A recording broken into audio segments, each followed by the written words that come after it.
Reflexão do dia, Gênesis 26. A saga dos patriarcas prossegue. Nós chegamos nesse capítulo ao momento quando Deus reafirma a sua promessa.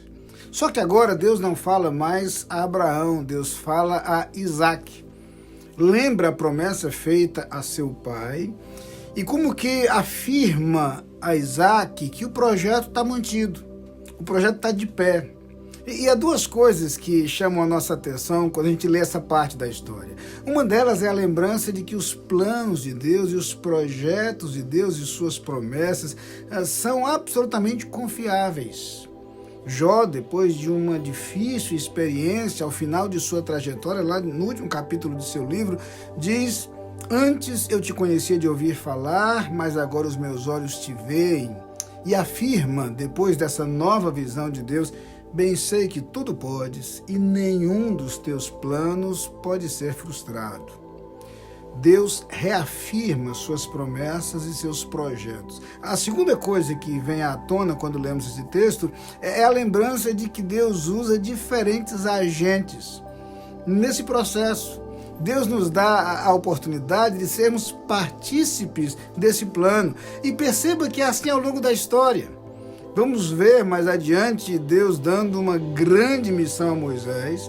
E quando Moisés a conclui, Deus convoca Josué e reafirma para Josué as promessas feitas a Moisés. É assim que Eliseu sucede a Elias. É assim que Salomão sucede a Davi. É assim que encontramos ao longo da história servos de Deus que ocupam diferentes posições em diferentes momentos da história, mas que têm a oportunidade de viver em sua própria experiência pessoal aquilo que Deus projeta. Paulo fala um pouco sobre essa ideia de papéis ao lembrar aos crentes de Corinto que um planta, outro rega, mas Deus dá o crescimento.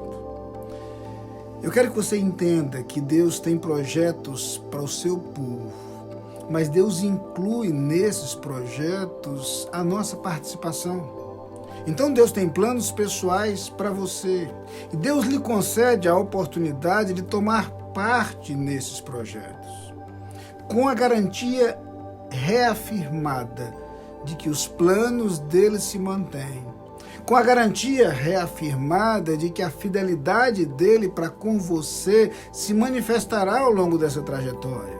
E é curioso que o mesmo Deus que convoca, que desafia, é o Deus que capacita.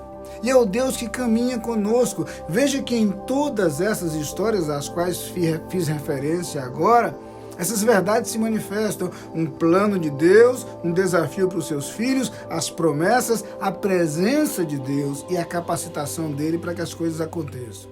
E então, a gloriosa experiência de não apenas vermos o agir de Deus, mas tomarmos parte desse agir como cooperadores de Deus nesse plano.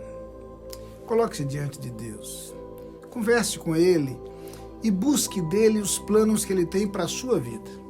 Permita que a vontade de Deus se realize em você e que a vontade de Deus para os outros se realize através de você. Permita-se ser agente nas mãos de Deus e as promessas do Senhor se manifestarão em sua vida. Amém.